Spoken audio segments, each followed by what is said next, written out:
এক দফা দাবিতে ডক্টর মোহাম্মদ ইউনূসের বাসভবন যমুনার সামনে অবস্থান নিয়েছেন ওদের সদস্যরা।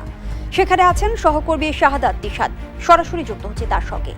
নিষেধ আন্দোলনকারীরা কি দাবি পেশ করতে সেখানে অবস্থান নিয়েছেন, বিস্তারিত জানান। বিকেল থেকে যে রাষ্ট্রীয় অতিথি ভবন যেখানে প্রধান উপদেষ্টা রয়েছেন সেই যমুনার সামনে এখানে একদল যুবক তারা আন্দোলন করছেন। মূলত তাদের যে দাবি, এই মুহূর্তে হেয়ার রোডে রয়েছি। হেয়ার রোডে ঠিক প্রধান যেই উপদেষ্টা রয়েছে, প্রধান উপদেষ্টার বাসভবনের সামনে আপনি দেখতে পাচ্ছেন বিক্ষোভ করছে। আজকে ডক্টর ইউনূসের যে বাসভবন আছে, রাষ্ট্রীয় অতিথি ভবন যেটা ছিল যমুনা, সেই বাসভবনকে ঘেরাও করেছে আমাদের অসংখ্য ভাইরা, হাজার হাজার মানুষ সেখানে। এই মুহূর্তে আমাদের অন্তর্বর্তীকালীন সরকার কতদিন মেয়াদে থাকবে, কতদিন পর তারা জাতীয় নির্বাচন দিবে, আর দিন শেষে নির্বাচন নিয়ে ডক্টর ইউনূস একটা বক্তব্য দিয়েছেন। নির্বাচন নিয়ে কথা বলেছেন অন্তর্বর্তী সরকারের প্রধান উপদেষ্টা ডক্টর মোহাম্মদ ইউনূস। অন্তর্বর্তীকালীন সরকারের প্রধান উপদেষ্টা ডক্টর ইউনূস সাহেবের বাসভবন ঘেরাও করেছে বিক্ষুব্ধ জনতারা এবং পরিস্থিতি খুবই ভয়াবহ। কারণ তারা ইতিমধ্যে ঘোষণা দিয়েছে তাদের এক দফা দাবি যদি আদায় না করে তো তাহলে সেই ক্ষেত্রে তারা আরও কঠোর কর্মসূচি নিয়ে তারা রাজপথে থাকবে।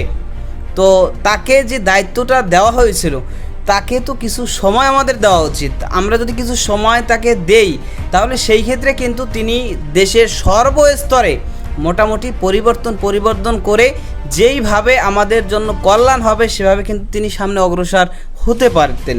কিন্তু চতুর্মুখী যেইভাবে চাপ প্রয়োগ করা শুরু হয়েছে তাতে তিনি দিকবিদিক অবস্থা হয়ে গেছেন। যাই হোক, ইতিমধ্যেই ডক্টর ইউনূস সাহেব তিনি নতুন নির্বাচন কবে দিবেন এবং কিভাবে নির্বাচন হবে এ বিষয়ে তিনি ঘোষণা দিয়ে দিয়েছেন, যার কিছু অংশ ভিডিও শুরুতে শিরোনামে আপনারা দেখে এসেছেন। বিস্তারিত দেখবেন পুরো ভিডিও জুড়ে। দর্শক, এই বিষয়গুলো দেখার পূর্বে আপনাদের একটা অনুরোধ করব, যারা আমাদের চ্যানেল নতুন আসছেন চ্যানেলটি সাবস্ক্রাইব করে অল ক্লিক করে বেল আইকনটি চালু করে দিবেন। তাহলে নিত্য নতুন পরিবেশন করা আলোচিত সংবাদগুলো অটোমেটিকভাবে আপনারা পেয়ে যাবেন। দর্শক, চলুন আমরা দেখব যে তিনি যে নির্বাচনের ঘোষণা দিয়েছেন এবং তিনি কি বলেছেন নির্বাচনের বিষয় নিয়ে, কবে নির্বাচন হতে যাচ্ছে, কিভাবে নির্বাচন হবে, এটা আমরা দেখার পূর্বে প্রথমে দেখব যে তার বাসভবনের সামনে যে বিক্ষুব্ধ জনতা তারা ঘেরাও করে আছে এবং তারা সেখানে ঘেরাও করে কি তারা মূলত বলতেছে, কি হচ্ছে সেখানে সর্বশেষ আপডেট কি সেটা আমরা দেখে এরপর ওই বিষয়টা দেখব। ধৈর্য ধরে একটা লাইক দিয়ে ভিডিওটি দেখতে থাকুন।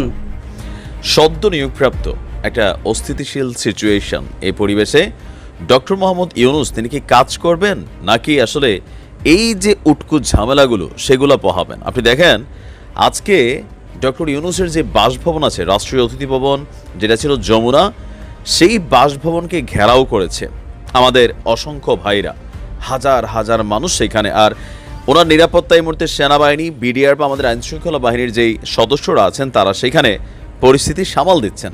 এখন দাবি কি দেখেন, গেল কয়েকদিনে গত 16 বছর এই জাতি বা এর আগেও রাজনৈতিক সরকারগুলোর সময়ও এতটা কোনো একটা সরকার আসার সাথে সাথে ভাই সবার দাবি দেওয়া এরকম একদম উপচে পড়া ভিড়ের মতন সামনে আসলে এটা তো একটা কি বলা হয় যে কাজের ডিস্টারবেন্স। ভাই, তিনি রাষ্ট্র ক্ষমতায় বসছেন, কারোর চাকরি পার্মানেন্ট করার দাবি, কারো ঈদের বেতন বোনাসের দাবি, কারো বেতন ভাতার দাবি, কারো পুরা সরকারিকরণের দাবি, আজকে এই দাবি কালকে ওই দাবি, এগুলো কি উদ্দেশ্য প্রণোদিত ওনার কাজকর্মকে বাধা দেওয়ার জন্য?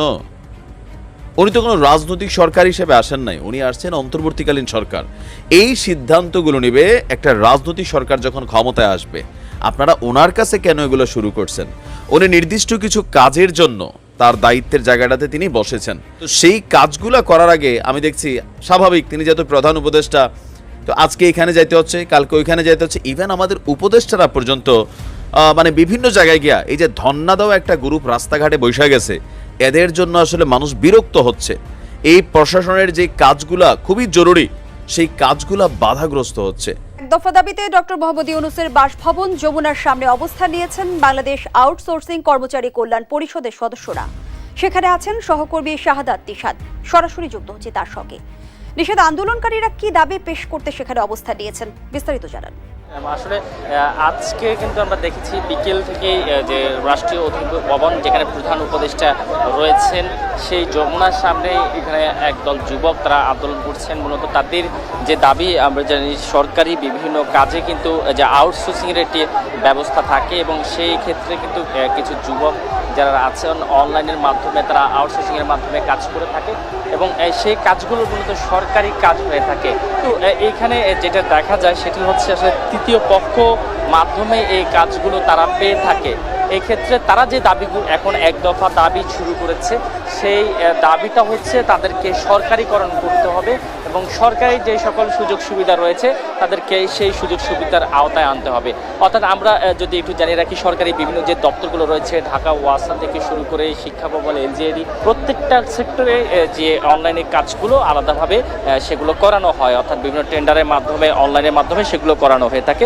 সেই কাজগুলো যারা করে থাকে এরকম সারা বাংলাদেশে কয়েক লাখ যুবক রয়েছে এবং তাদের পক্ষ থেকেও বিভিন্ন জেলা থেকে আজকে প্রায় কয়েক হাজার যুবক এখানে উপস্থিত হয়েছেন। তো তাদের এই দাবির প্রেক্ষিতে তারা কিছুক্ষণ আগে যে কর্মসূচি ঘোষণা দিয়েছে তাদের এক দফা দাবির প্রেক্ষিতে কিছুক্ষণ আগে প্রধান উপদেষ্টার যে ব্যক্তিগত সহকারী তিনি এসেছিলেন এবং তাদের যে স্মারকলিপি তারা ওনার হাতে স্মারকলিপি দিয়েছেন মাননীয় প্রধান উপদেষ্টা বরাবর, সেই স্মারকলিপিটা কিন্তু ওনার ব্যক্তিগত সহকারী গ্রহণ করেছেন এবং তাদেরকে আশ্বস্ত করেছেন বলেও তিনি জানিয়েছেন। এদিকে তাদের যে আন্দোলনের নেতৃত্ব দিচ্ছেন তাদের যে দাবি তারা জানিয়েছেন তারা 48 ঘন্টার আলটিমেটাম দিয়েছে, 48 ঘন্টার মধ্যে তারা তাদের দাবিগুলো মেনে না নেওয়া হলে তারা আরও কঠোর কর্মসূচির দিকে যাবে বলে জানিয়েছেন এবং একই সাথে বর্তমানে তারা যমুনায় আছেন এবং কিছুক্ষণ পরেই তারা সেখান থেকে শাহবাগের দিকে যাবেন এবং তাদের যে দাবিগুলো সেই দাবিগুলো নিয়ে তারা সোচ্চারভাবে তাদের যে কর্মসূচি সেই কর্মসূচি পালন করবেন। আমরা একটু কয়েকজনের সাথে একটু কথা বলবো এবং জানতে চাইবো আসলে তাদের এই কর্মসূচি কতক্ষণ নাগাদ চলবে বা কয়দিন ধরে চলবে, মূলত আপনাদের কর্মসূচি কি কারণে? আমরা হলো সারা বাংলাদেশে প্রায় 8.5 লাখের মতো আমরা এই নির্যাতিত নিপীড়িত জনগোষ্ঠী আছে যারা হলো যে দাসপ্রথা হিসেবে নিয়োজিত আছে। এই দাসপ্রথায় হলো গিয়ে ইংরেজ সরকার চলে গেছে কিন্তু আমাদের দাসপ্রথা রেখে গেছে এবং হলো যে আমরা এখানে কোম্পানির আওতায় আছি যেখানে আর কি আমরা কোনো কথা বলতে গেলে কোনো প্রতিবাদ করতে গেলে কথায় কথায় তোমার চাকরি নেই। আমরা সরকারি চাকরি করি, কেন আমাদের এইখানে তৃতীয় পক্ষ সেই সুবিধা ভোগ করবে? আমাদের বেতন যেটা ধরা হয় তার একটা অংশ নিয়ে যায় তৃতীয় পক্ষ নামের এই কোম্পানি শোষকরা। আমরা হলো ঠিকমতো বেতন পাই না, বোনাস পাই না, আমাদের টোটালি কোনো বোনাস নেই। এই 8.5 লাখ ব্যক্তি আমরা হলো কি আমরা সরকারি চাকরি করার পরেও আমরা বোনাসের আওতায় নেই। শেখ হাসিনার সরকারের পদত্যাগ ও অন্তর্বর্তী সরকার গঠনের পর থেকেই সবচেয়ে বেশি আলোচনা হচ্ছে নির্বাচন কবে এই প্রশ্ন নিয়ে। প্রায় প্রতিদিনই নতুন সরকারের উপদেষ্টারা এই প্রশ্নের মুখোমুখি হচ্ছেন, তবে কোনো তারিখ সময় জানাতে পারছেন না কেউই। সবাই বলছেন সুষ্ঠু নির্বাচনের পরিবেশ তৈরি হলেই কেবল তারিখ ঘোষণা করা হবে। তবে যত দ্রুত সম্ভব সেটা আয়োজনের দাবি জানিয়ে আসছে দীর্ঘদিন ক্ষমতার বাইরে থাকা বিএনপি। শনিবার তৃতীয় voice of the global south সামিটে ভার্চুয়ালি যুক্ত হয়ে নির্বাচন নিয়ে কথা বলেছেন অন্তর্বর্তী সরকারের প্রধান উপদেষ্টা ডক্টর মোহাম্মদ ইউনূস। তিনি বলেছেন অন্তর্ভুক্তিমূলক ও বহুবচনবাদী গণতন্ত্র নিশ্চিতে অবাধ সুষ্ঠু অংশগ্রহণমূলক নির্বাচন করতে সরকার প্রতিশ্রুতিবদ্ধ। উপদেষ্টা জানান নির্বাচন ব্যবস্থা, বিচার ব্যবস্থা, স্থানীয় সরকার ব্যবস্থা, গণমাধ্যম, অর্থনীতি ও শিক্ষা ব্যবস্থার সংস্কার করা অন্তর্বর্তী সরকারের অন্যতম কাজ। এ সময় ভারতের প্রধানমন্ত্রী নরেন্দ্র মোদীকে বাংলাদেশে সফরের আমন্ত্রণ জানান ডক্টর মোহাম্মদ ইউনূস। প্রধান উপদেষ্টা বলেন, গত 5 আগস্ট বাংলাদেশ একটি দ্বিতীয় বিপ্লবের সাক্ষী হয়েছে, যা বীর ছাত্রদের নেতৃত্বে এবং জনগণের যোগদানের মাধ্যমে সম্ভব হয়েছে। এ কথাটা তিনি অত্যন্ত যৌক্তিক একটা কথা বলেছেন। এই যে সংস্কারগুলো করা দরকার, এই সংস্কারগুলো এখন করাটা সময়ের দাবি হয়ে দাঁড়িয়েছে। তো সে কারণে সংস্কারটা মোটামুটিভাবে করে এরপরে ডক্টর ইউনূস বা অন্তর্বর্তীকালীন সরকারে যারা আছেন তারা একটা ভালো পরিবেশ তৈরি করে একটা সুষ্ঠু নির্বাচনের ব্যবস্থা করলে এরপরে দেখা যায় সুষ্ঠু নির্বাচনের মাধ্যমে যারা বিজয়ী হবেন তারা দেশ পরিচালনা করবেন, এভাবে সামনে দেশ চলতে থাকবে। এখন এই মুহূর্তে যে সংস্কারগুলো দরকার সেই সংস্কারগুলো যদি তেনারা এখন না করেন সেইটুকু করতেও তো একটু সময় লাগবে। সেই সময়টা যদি আমরা তাকে বা তাদেরকে না দেই, তো তাহলে সেই ক্ষেত্রে কিভাবে তারা এই সংস্কারগুলো করবে? এবং এই ক্ষেত্রে আরও ভয়ঙ্কর বিপদ হচ্ছে, সংস্কার না করলে পরবর্তীতে যখন তারা দায়িত্বটা ছেড়ে দেবেন তখন কিন্তু আবার এক ভয়াবহ বিপদ আমাদের সামনে চলে আসবে। এজন্য যে সংস্কারগুলো এখন করা খুবই জরুরি, সেই সংস্কারগুলো করার জন্য তাদেরকে এখন সময় দেওয়া উচিত আমাদের। এবং এখন বিভিন্ন দলে বিভিন্ন মানুষ বা বিভিন্ন গোষ্ঠী তারা এখন ডক্টর ইউনূস সাহেব সহ অন্তর্বর্তীকালীন যারা রয়েছে তাদের কাছে এক এক সময় এক এক রকমের দাবি তারা উত্থাপন করতেছে। এখন বেচারাদেরকে নতুন কেবল ক্ষমতা দেওয়া হয়েছে, তারা ক্ষমতা মাত্র পেয়েছে, তারা এখনও ইমার্জেন্সি যে কাজগুলো সেগুলো তারা করা শুরু করেছে। একটু তাদেরকে তো সেই সময় দিতে হবে। এরপরে না মূলত দাবিগুলো তো কাদের কাছে থাকবে? যারা রাজনৈতিক দল থাকবে, তেনারা তো কোনো রাজনৈতিক দল না, কেউই না অধিকাংশের। তাদেরকে জাস্ট এখন বর্তমান পরিস্থিতি থেকে সামাল দিতে হবে এবং একটা সুষ্ঠু নির্বাচনের পরিবেশ তো করতে হবে। সেটা করতে হলে তো আর কোনো দলীয় কাউকে দেওয়া যায় না, এখানে তো অন্তর্বর্তীকালীনভাবেই চলবে। তো সেই কারণে এই মূল সংস্কারগুলো করে যখন তারা একটা রাজনৈতিক দলের কাছে ক্ষমতাটা হস্তান্তর করে দিবে মানে নির্বাচনের মাধ্যমে, তো তখন তাদের কাছে গিয়ে আপনারা যেই দল হোক যেই গোষ্ঠী হোক তাদের যে দাবিগুলো সেগুলো উত্থাপন করবেন। এখন ওই সমস্ত দাবিগুলো উত্থাপন করা যেতে পারে যেগুলো ইমার্জেন্সি, যেরকমভাবে এখনও কারাগারে ওই যে নির্যাতিত অনেক ওলামা একরাম এখনও কয়েকজন তারা রয়েছেন, তো তাদেরকে মুক্তি এখন ইমার্জেন্সি দরকার। এটা একটা ইমার্জেন্সি বিষয়, এটা নিয়ে দাবি উত্থাপন করতে পারেন বা আলোচনা করতে পারেন, ঠিক আছে। এরকম ইমার্জেন্সি যে বিষয়গুলো রয়েছে সেই বিষয়গুলো এখন উত্থাপন করা যেতে পারে। কিন্তু এছাড়া এখন চতুর্মুখীভাবে এই যে অন্তর্বর্তীকালীন সরকারে যারা রয়েছেন তাদের কাছে এদিক থেকে আমাদের এই দাবি, ওদিক থেকে ওই দাবি, ওদিক থেকে ওই দাবি, ওদিক থেকে ওই দাবি, চতুর্দিক থেকে যদি একের পর এক এরকমভাবে দাবি তোলেন তাদের কাছে, তারা কি করবে? বেচারা তো বিপদে পড়ে যাবে। তারা তো সঠিকভাবে যে কাজগুলো নিয়ে তারা বসেছে সেই কাজগুলো তো তারা করতে পারবে না। এই জন্য তাদেরকে তো একটু সময় দেওয়া দরকার। আবার বর্তমানে অনেকে তো নির্বাচনের চাপ, যে নির্বাচন যত দ্রুত সম্ভব নির্বাচন দিতে হবে, আর না হয় অন্তর্বর্তীকালীন সরকারের এইভাবে থাকলে সেক্ষেত্রে বিদেশ থেকে অনুদান আসবে না, বিভিন্ন রকমের কথা বিভিন্ন দল বিভিন্ন গোষ্ঠী তারা কিন্তু বলতেছে।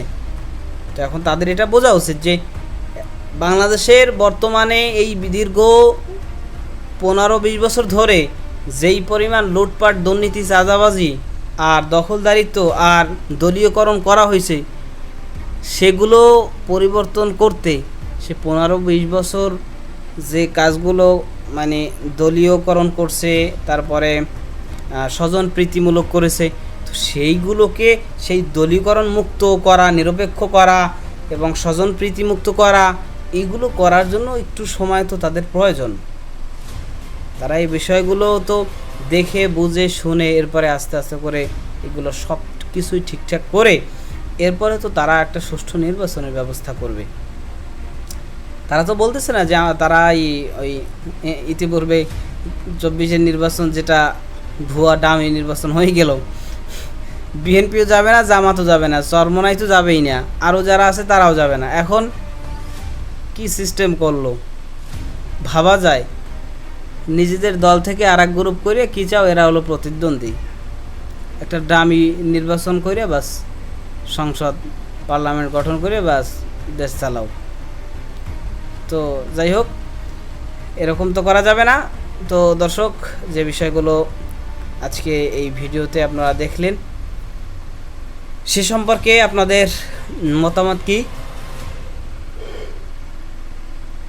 সেটা কমেন্ট সেকশনে জানাবেন। এবং এই যে আজকে আউটসোর্সিংয়ের দল, কালকে আরেক দল, পরশু আরেক দল, একের পর এক দল তারা যে এখন চতুর্মুখীভাবে চাপ প্রয়োগ করতেছে, এইটা সম্পর্কে আপনার মতামত কি সেটা কমেন্ট সেকশনে জানাতে পারেন। ভালো থাকবেন, সুস্থ থাকবেন, দেখা হবে নতুন কোনো ভিডিওতে, কথা হবে নতুন কোনো বিষয়। আজকে পর্যন্তই, আসসালামু আলাইকুম রহমতুল্লাহ।